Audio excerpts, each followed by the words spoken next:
Confided to my promoted friend that I'm job hunting because she got the role promised to me, and now she's silent. I've been at my current job for 8 months now. But this place isn't entirely new to me. I've known my manager, the deputy manager, and one of my colleagues for a few years. We worked together for 2 years before I left in 2019 to take a different job where I stayed until last year. When I reconnected with my manager while considering coming back, I made it clear that I had ambitions. I told him point blank, in my last job, I was working at a manager's level but never got the pay or recognition, and that's why I was ready to move on. He remembered how well I'd worked before and assured me that things were going to change this year.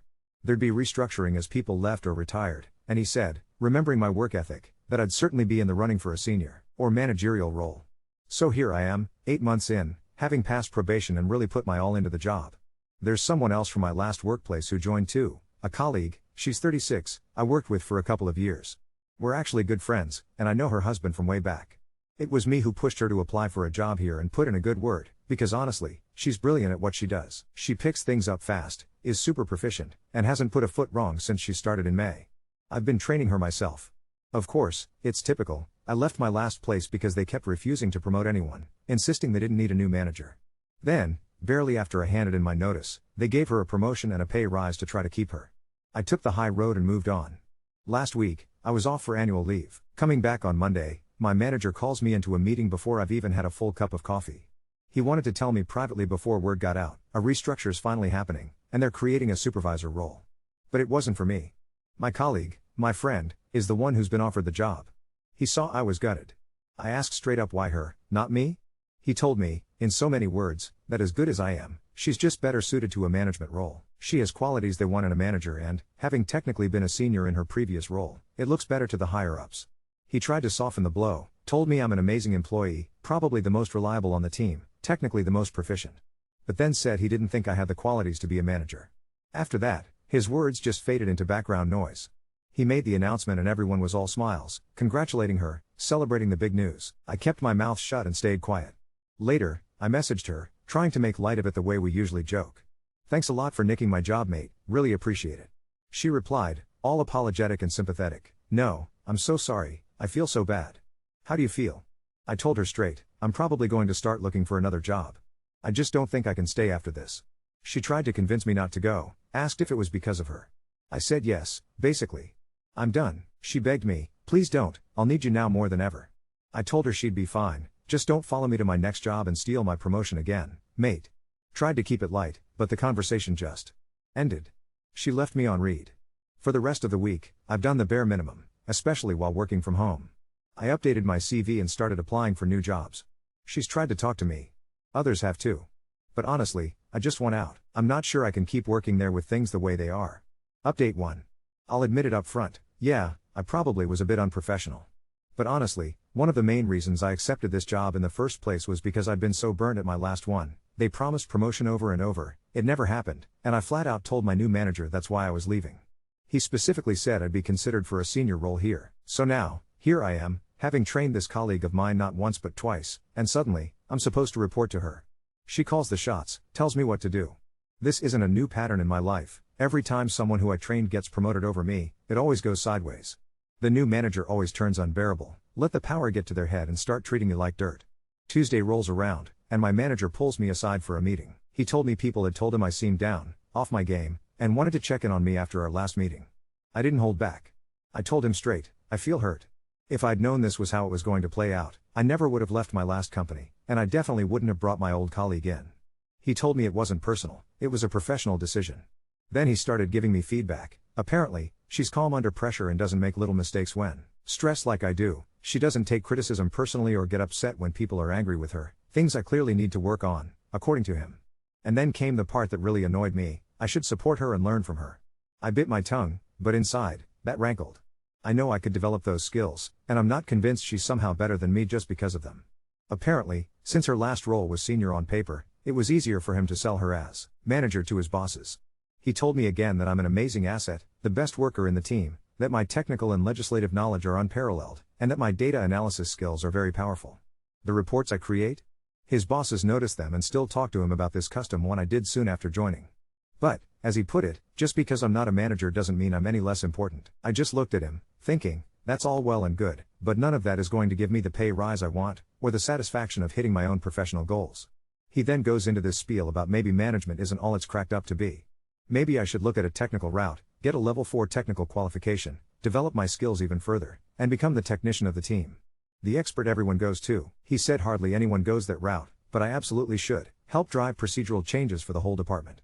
Of course, it wouldn't mean a pay bump right now, but if I'm qualified in that way and unofficially have that technician role, he can take my case to his higher-ups, push for a new senior role created specifically for me, and argue it should pay on par with a manager. That way, no people management headaches, but I'd finally get the recognition and reward I deserve. And failing all that, one of his long-term goals is to boost our stature in the company, increase our grades and salary bands, so that in the future, being a manager won't even matter because we'll all be paid well. Not promising anything overnight, but he'd do what he can. He told me to think it over, not make any rash decisions, give it my all, and that we'd revisit everything at my annual appraisal in 3 months. After that meeting, I was pretty down. I've kept my head down, not slacking, but not going above and beyond either. My promoted colleague messaged me the next day, asking if I wanted to take a walk at lunchtime, clear the air and talk things through. I told her I'd rather not, I just needed time to think and didn't have anything to say. She respected that and left me alone, saying we could talk when I'm ready. I'm tired of these conversations where people talk at you and try to convince you to put their priorities first or make you feel better just for their convenience, never genuinely listening.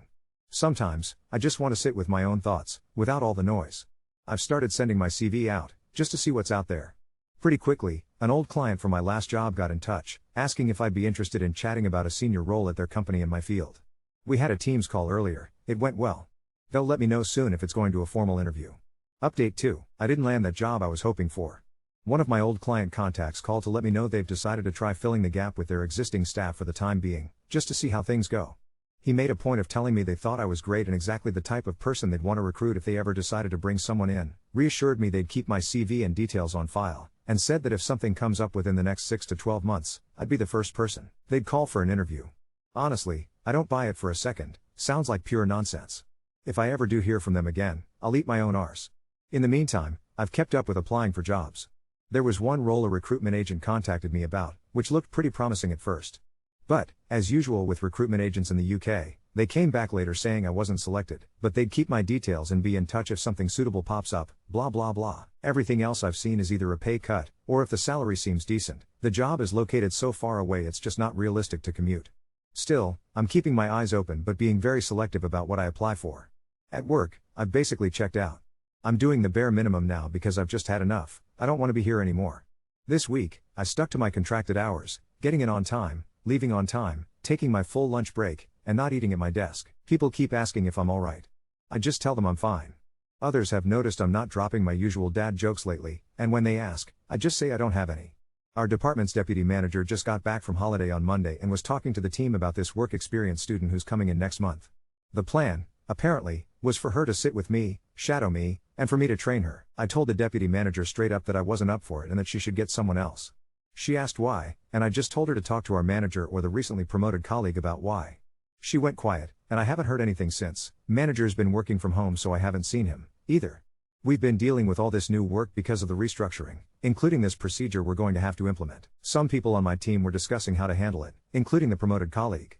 Instantly, I knew exactly what should be done. Set up a new database or spreadsheet, get IT to write some code, draft up the right reports, and figure out the best way for people to check things in. But I kept my mouth shut, didn't say a word. Someone even asked, "What do you think? This is right up your alley, isn't it?" I just replied, "No idea. I think management should look at it," and that was where I left things. Now the promoted colleague is starting to train with the deputy on the tasks she'll be taking over from her and the manager after the restructure. She's also been included in managers' calls and meetings. I'm seeing it all happen right in front of me. It feels like salt in an open wound. I didn't go to the celebratory meal for the promoted colleague's promotion last night. The deputy manager and another colleague who had just come back from holiday decided to organize something the moment they heard about the promotion and said we needed an excuse to do something social. I told them I had karate class and wasn't about to miss a lesson for it. People started pushing back. "Come on, don't be a Grinch, you can miss a class, mate," and just didn't take no for an answer, so I finally said I'd see what I could do, basically just to get them off my back since they'd been on at me all week. In the end, I skipped the meal. I got a few sly WhatsApp messages in our work group chat and texts about it, but I just said I couldn't leave my class early. I bet anything they were complaining about me, to be honest. Today's my work from home day, and I haven't heard a peep from anyone, no calls, not even a question. I get the feeling people are starting to catch on. I reckon that next week, when I'm back in the office and the manager's there, I'll probably have another Little sit down with him and the deputy for another chat. Update 3. Well, this week has been a proper shit show, and I'm honestly not sure where to begin. I was right about the little chat. Monday morning, barely through the door, and the deputy manager corners me. Can we have a word when you've got a minute? Of course, when you've got a minute in management speak means right bloody now. So there I am, sat in the meeting room with her and my manager on Teams from home. The deputy starts with the usual spiel about how they've noticed I've been disengaged lately and how my attitude is affecting team morale. I just sat there, nodding along, waiting for them to finish. Then my manager chimes in about how I need to be professional and support the team during this transition period. I finally spoke up. Told them straight, I'm doing my job, I'm meeting my targets, and if they've got an issue with my attitude, maybe they should have thought about that, before completely blindsiding me with this promotion decision. The deputy gets all flustered and starts going on about how these decisions aren't personal, how I need to be a team player, blah blah blah. But here's where it gets interesting. My manager suddenly goes quiet, and the deputy looks uncomfortable. Then she drops this bombshell. Apparently, there's been chatter in the office about why I didn't get the promotion. Someone, and she wouldn't say who, has been questioning whether the decision was fair, given that I've been there longer and have more experience with the technical side. Turns out, one of the senior staff from another department had asked the deputy directly why they'd promoted someone who's only been there 4 months over me. The deputy tried to give the usual line about management qualities, but this person wasn't having it. They'd apparently said it looked dodgy from the outside, like favoritism or something worse. This is where my manager jumps back in, looking proper rattled on the screen. He starts backtracking, saying maybe they didn't communicate the decision process clearly enough, maybe they should have involved HR more formally. The deputy's practically squirming in her seat at this point. Then comes the kicker. They want me to sit down with HR next week for a career development discussion. Not disciplinary, they're quick to point out, but to explore my concerns and see how we can move forward constructively. Translation, they're shitting themselves that I might have grounds for a grievance. I just shrugged and said fine, whatever. But inside, I'm thinking this is exactly the ammunition I need if I do decide to make a formal complaint. Later that day, the promoted colleague, let's call her Sarah, tries to approach me again. She's clearly been coached because she's using all this management speak about aligning our working relationship and moving forward positively. I cut her off mid-sentence and told her if she's got work stuff to discuss, she can email me like everyone else. The look on her face was priceless. But here's where it gets properly mental. Wednesday evening, I'm at karate class, and guess who walks in with her husband? Sarah. Turns out she's signed up for the same bloody martial arts club. Of all the places in town, she picks mine. Her husband gives me this awkward wave, and Sarah just looks mortified. The instructor pairs us up for partner exercises, because of course he does, and we're having to do these close contact drills. It's awkward as hell, neither of us saying a word, just trying to get through it. At one point, she leans in during a grappling exercise and whispers, "Can we please just talk?" This is killing me. I told her there's nothing to talk about. She got the job, I didn't, end of story. But she keeps pushing, saying she never wanted it to happen like this, that she tried to tell the manager I deserved it more, that she feels terrible. I finally snapped and told her if she felt that bad, she could always turn the job down. She goes quiet for a moment, then says something that proper threw me. What if I told you there's more to this than you know? About why they really picked me? The session ended before she could elaborate, and I legged it out of there as fast as I could. But now I can't stop thinking about what she meant. Is there something dodgy about how this all went down? Did she know something was happening before it was announced? The other thing that's been nagging at me, I've been going through my emails from when I was on leave, and I found one from the manager sent on the Thursday before I got back. It was just a routine update about some policy changes, but the timestamp shows it was sent at 11:47 p.m. Who the hell sends work emails at that time unless something urgent is happening? I'm starting to wonder if this whole thing was decided while I was conveniently out of the office. Maybe they thought it would be easier to present it as a done deal rather than have me there to ask awkward questions during the process. The HR meeting is Monday. Part of me wants to just go through the motions and keep job hunting quietly, but another part of me is thinking maybe it's time to stop being the nice guy and actually push back on this. If there's something shady about how this went down, maybe I deserve to know what it is. Sarah's been trying to catch my eye all week, but I've been avoiding her. Her husband texted me asking if everything's alright between us all, saying Sarah's been really upset and he doesn't understand what's happened. I haven't replied. What am I supposed to say? That his wife nicked my promotion and now wants to clear her conscience? This whole situation is a mess, and I'm not sure how much longer I can keep pretending everything's fine. Update 4. Right, so the HR meeting happened Monday, and let me tell you, it was nothing like I expected. I went in thinking it'd be the usual corporate bollocks about managing expectations and professional development opportunities. Instead, I walked into what can only be described as damage control mode. The HR woman, let's call her Janet, had this massive folder in front of her and looked like she'd rather be anywhere else. She starts off with the standard script about how they want to understand my perspective and ensure I feel valued, but then something shifted. She asked me directly if I felt the promotion process had been handled fairly. I gave her both barrels, told her about the promises my manager made when I rejoined, how I'd been training Sarah, how the decision felt like it came out of nowhere. Janet's taking notes furiously, nodding along, and then she asked something that caught me off guard. Did you know that Sarah initially declined the position? My blood went cold. Sarah declined it? Janet realizes she's said too much and starts backtracking, but I press her on it. Turns out Sarah was offered the role 3 weeks ago, while I was still on leave, but told them she didn't feel ready for it and suggested they consider me instead. Management apparently spent a week deliberating before coming back to her and essentially pressuring her to accept. Janet tries to spin it as Sarah being modest about her abilities, but I can read between the lines. They never intended to give it to me. Sarah was their choice from day one, and when she tried to do right by me, they just waited her out. The meeting ends with Janet saying they're going to review the decision-making process and that there might be opportunities for additional senior roles in the future. Standard corporate fob off, but at least now I know where I stand. I'm walking back to my desk, head spinning from all this, when I bump into Tom from IT. We get chatting, and he mentions something odd. Apparently, there's been unusual activity on Sarah's work account. Someone's been accessing her emails remotely, outside normal hours. Tom's not supposed to tell me this, but we've always had a good rapport, and he's clearly uncomfortable about something. Look mate, he says, glancing around to make sure no one's listening, I probably shouldn't be saying this, but there's some weird stuff going on with the management emails. Like, really weird. He won't elaborate, just tells me to be careful and walks off. What the hell does that mean? Later that afternoon, Sarah corners me by the coffee machine. She looks proper rough, like she's not been sleeping. We need to talk, she says. Not here, not at karate. Somewhere private. I tell her I'm not interested, but she grabs my arm. Please. There's stuff you don't know. About the promotion, about why they really wanted me to take it. Her voice is shaking, and for a moment, she looks genuinely scared. Against my better judgment, I agree to meet her after work at that pub near the train station. She's already there when I arrive, nursing a gin and tonic with trembling hands. She starts talking before I've even sat down. It wasn't supposed to happen like this, she says. When they first approached me about the role, I said no. I told them you deserved it more, that you'd been there longer, that you knew the systems better than anyone. I'm about to interrupt, but she holds up her hand. Let me finish. Please. She tells me that our manager didn't take her refusal well. Started having informal chats with her about how she was exactly what the team needed and how turning down opportunities could be seen as lack of ambition. Then the deputy got involved, and suddenly Sarah's getting pulled into meetings about her career trajectory and leadership potential. But here's where it gets mental. Sarah thinks they've got something on her. During her last week at our old company, she'd made an error on a client report. Nothing major, just a miscalculation that got caught and corrected before it went out. But somehow, our current manager knew about it. How could he possibly know that? She asks, and I don't have an answer. Sarah's convinced they've been digging into her background, possibly talking to people at our old workplace. She thinks they're using it as leverage. Take the promotion or we'll make sure this mistake becomes a bigger issue. I'm sitting there thinking this is either the most elaborate excuse I've ever heard, or there's some seriously dodgy stuff happening at our workplace. Then she drops the real bombshell. There's something else, she says, not meeting my eyes. About why they really wanted me in that role instead of you. She pulls out her phone and shows me a screenshot of an email chain.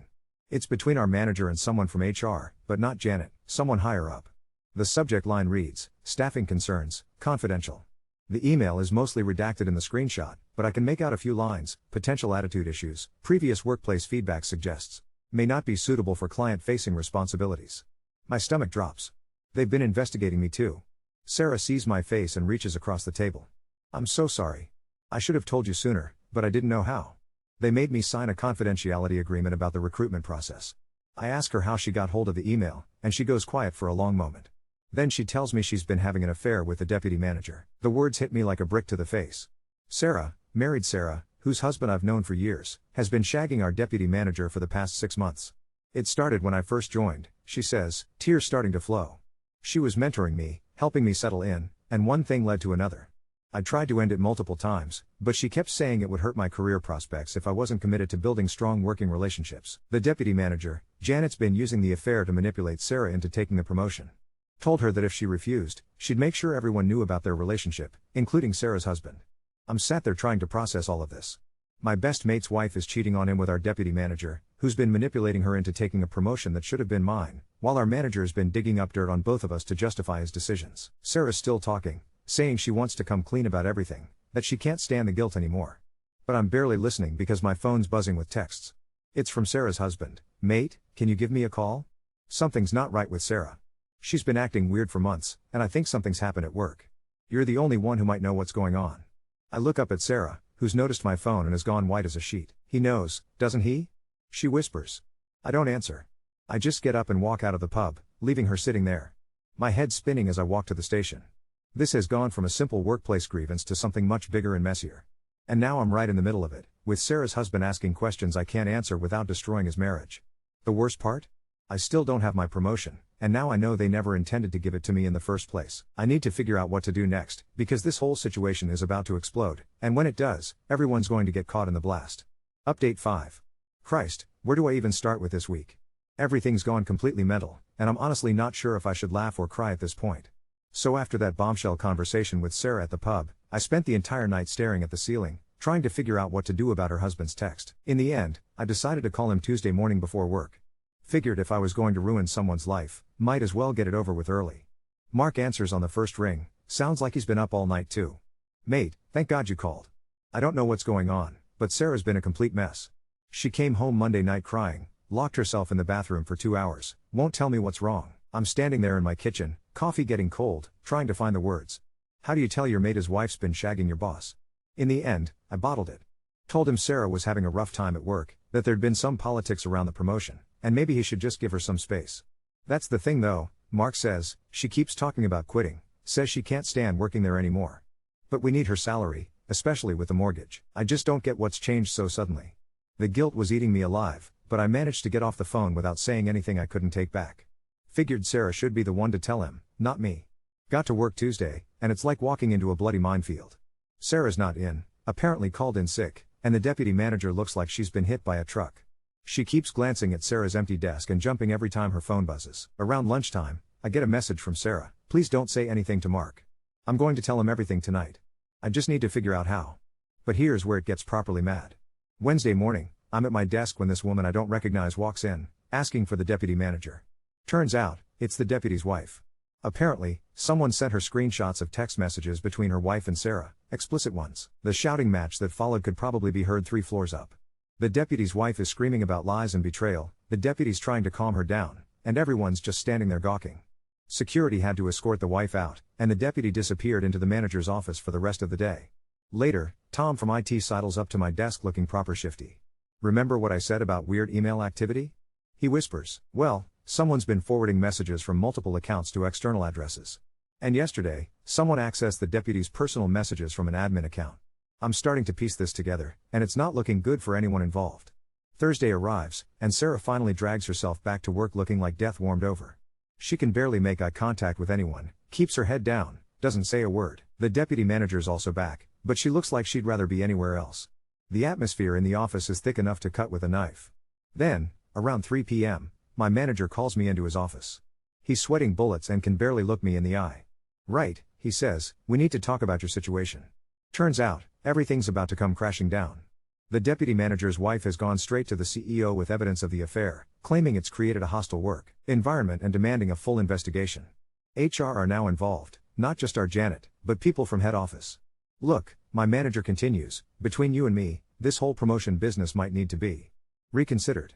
There are questions being raised about the decision-making process, potential conflicts of interest, that sort of thing.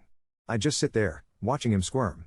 Part of me wants to feel vindicated, but mostly I just feel tired. This isn't how I wanted to get my shot at promotion, through the wreckage of other people's lives. But then he says something that makes my blood run cold. There's also been some concern raised about information leaks. Someone's been sharing confidential company communications externally. If you know anything about that. The way he's looking at me, I can tell he suspects I'm involved somehow.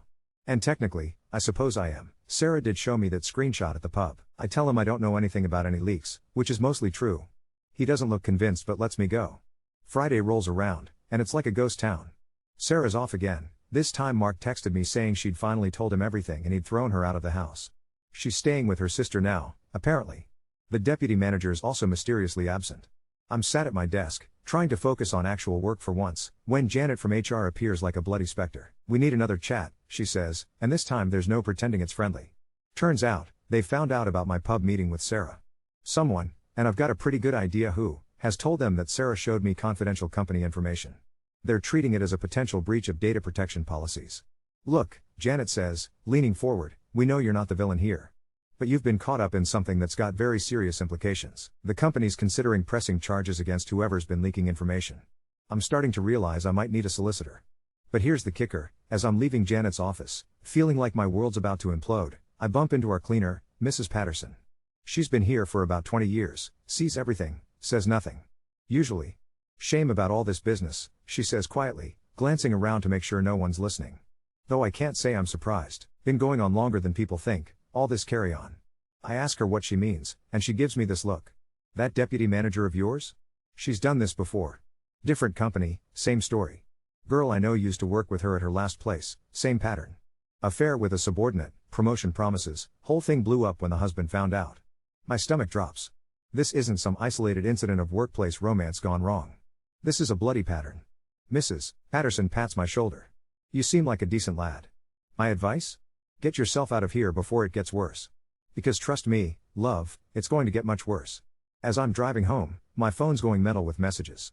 Mark's asking if I knew about the affair, Sarah's begging me not to abandon her, and there's even one from the deputy manager asking to meet up to discuss our mutual situation. I've turned my phone off and I'm sat here with a beer, trying to figure out how a simple workplace promotion turned into this absolute clusterfuck. The worst part is, I still don't know if I'm going to get that promotion now, or if I'm about to get fired for being caught up in all this drama. One thing's certain though, Monday's going to be very interesting indeed.